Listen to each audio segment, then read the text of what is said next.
നിന്നോട് അകത്ത് കയറി പോവാൻ ഞാൻ പറഞ്ഞു. വന്നു കയറി തൊട്ട് നീ എന്നെ കഷ്ടപ്പെടുത്താൻ തുടങ്ങിയതാ. അല്ല പിന്നെ അവളെ എന്റെ മകനെ വളച്ച് ഈ വീട്ടിൽ കയറി കൂടിയതാ. അവൾ അവിടെ ഒരു മോളും എന്നോട് നേരം വേണം എന്നെ പണിയെടുക്കുന്നുണ്ടെങ്കിൽ തിരക്കിടില്ല.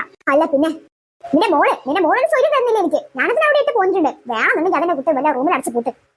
ഇങ്ങനെ പോയാൽ നിന്റെ മോളെ ഞാൻ റൂമിൽ അടച്ചിട്ട് പൂട്ടും. അമ്മേ എന്നോട് ദേഷ്യം കാണിക്കുന്നതൊക്കെ ശരി. എന്തിനാ എന്റെ മോളോട്? എന്റെ മോള് നിങ്ങളുടെ പേരക്കുട്ടി കൂടിയല്ലേ? നീ അത് മറന്നോ? എന്തിനാ അവളോട് എങ്ങനെ ദേഷ്യം കാണിക്കുന്നേ? നീ എന്നോട് മറുവാക്ക് പറയുന്നോടി. ഇനി മേലെ ആവർത്തിക്കരുത്. അമ്മേ ഞാനെന്താ ചെയ്തിട്ടാ?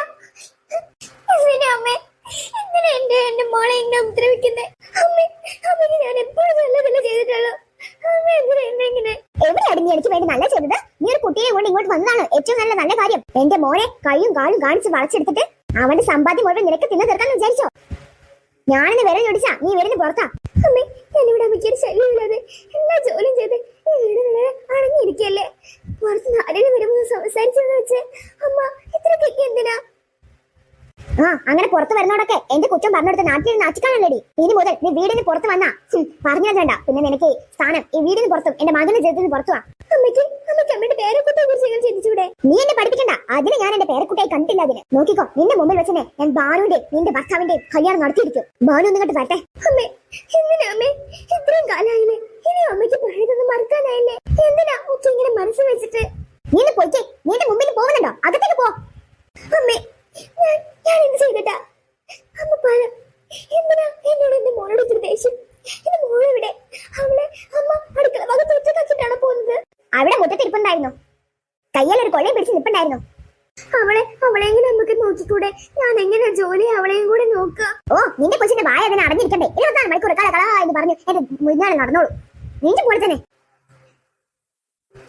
എന്റെ പോലെ എന്റെ മകൾ ആകാതിരിക്കട്ടെ. എന്താണ് നീ വീണ്ടും തർക്കത്തിന് പറയണം? അങ്ങനെയല്ല അമ്മേ. അമ്മ എന്നെ എത്ര നാളായിട്ട് മനസ്സിലാക്കിയിട്ടില്ലെന്ന് അറിയുമ്പോ സങ്കടം വരുന്നില്ലമ്മേ. നീ ആദ്യം സ്വയം നന്നാവാൻ നോക്ക്, എന്നിട്ട് ബാക്കിയുള്ളവരെ നന്നാക്കാം. അല്ല പിന്നെ ഒരു കാര്യം പറഞ്ഞില്ലെന്ന് വേണ്ട. നീ എന്റെ മകന്റെ കൂടെ നല്ലൊരു ജീവിതം നയിക്കില്ല. അതിന് ഞാൻ സമ്മതിക്കില്ല. ഞാൻ പറഞ്ഞതനുസരിച്ച് വീട്ടിൽ കഴിയാണെങ്കിൽ നിനക്കത് സാധിക്കും. അല്ലാന്നുണ്ടെങ്കിൽ ഉണ്ടല്ലോ ഞാൻ അകത്തേക്ക് പോയിക്കോളാം. അമ്മ എന്നത് വലിയ പ്രശ്നമാക്കണ്ട. എന്റെ മോളെവിടെയാ? ഒരു കമ്പം പിടിച്ച് തേച്ചക്കൂടിനടുത്ത് ഇരിക്കുന്നുണ്ടായിരുന്നു.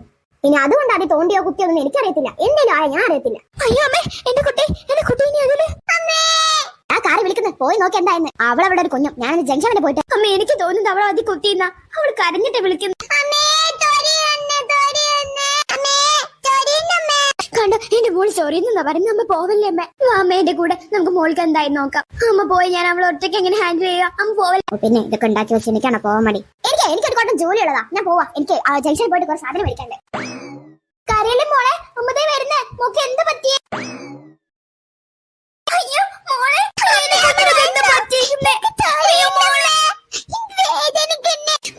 എന്റെ കുട്ടിക്ക് എന്താ പറ്റിയത്? മോളെ തേച്ച കൂട്ടിൽ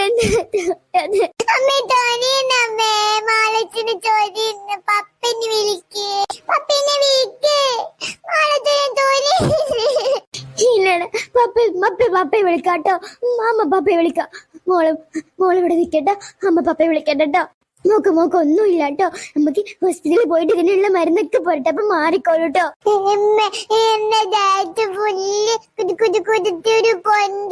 ഹലോ ഓഫീസല്ലേ? അരുൺ ഒന്ന് ഫോൺ കൊടുക്കോ.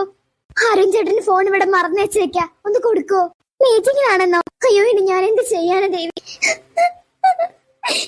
ഞാൻ എന്ത് ചെയ്യും? എനിക്ക് എന്താ ചെയ്യേണ്ടെന്ന് അറിയില്ലല്ലോ. ആർക്കും വിളിക്കാം. എന്താ ചെയ്യാമ പോയല്ലോ? എന്താ ചെയ്യാൻ? അയ്യോ എനിക്കറിയില്ലല്ലോ എന്താ ചെയ്യണ്ടെന്ന്. അയ്യോ എന്റെ മോള്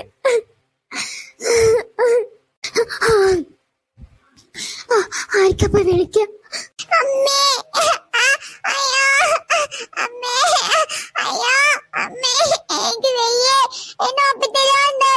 അമ്മ പച്ചമ്മക്ക് വിളിക്കാട്ടോ. പച്ചമ്മ ജംഗ്ഷനിൽ പോയിരിക്ക. അവിടുന്ന് വരുമ്പോ മരുന്ന് വാങ്ങാൻ പറയാട്ടോ.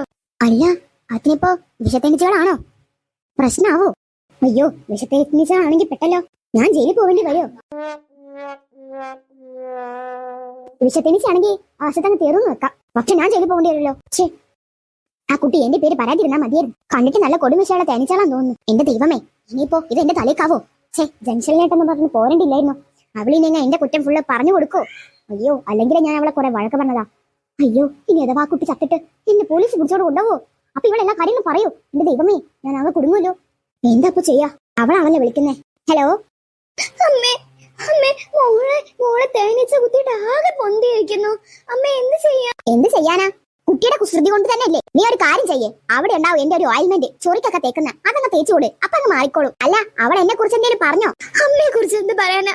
മോൾ ആകെ വിഷമിച്ചിരിക്കുക, ആകെ പേടിച്ചിരിക്കുക. പാവം, അമ്മയെ കുറിച്ചൊന്നും പറഞ്ഞിട്ടില്ല. ഓ അങ്ങനെയാണോ? ഇനി പേടിക്കാനൊന്നുമില്ല. എന്തായാലും ഇനി എനിക്ക് ജയിലിൽ പോകണ്ടല്ലോ. ആസത്ത് ഇതോടെ അങ്ങ് തീർന്നു കിട്ടിയിരുന്നെങ്കിൽ അത്രയും നല്ലത്. എന്നാ എന്റെ മോനെ എത്രയും പെട്ടെന്ന് എന്റെ ബാനുമോളുമായുള്ള വിവാഹം നടത്താം.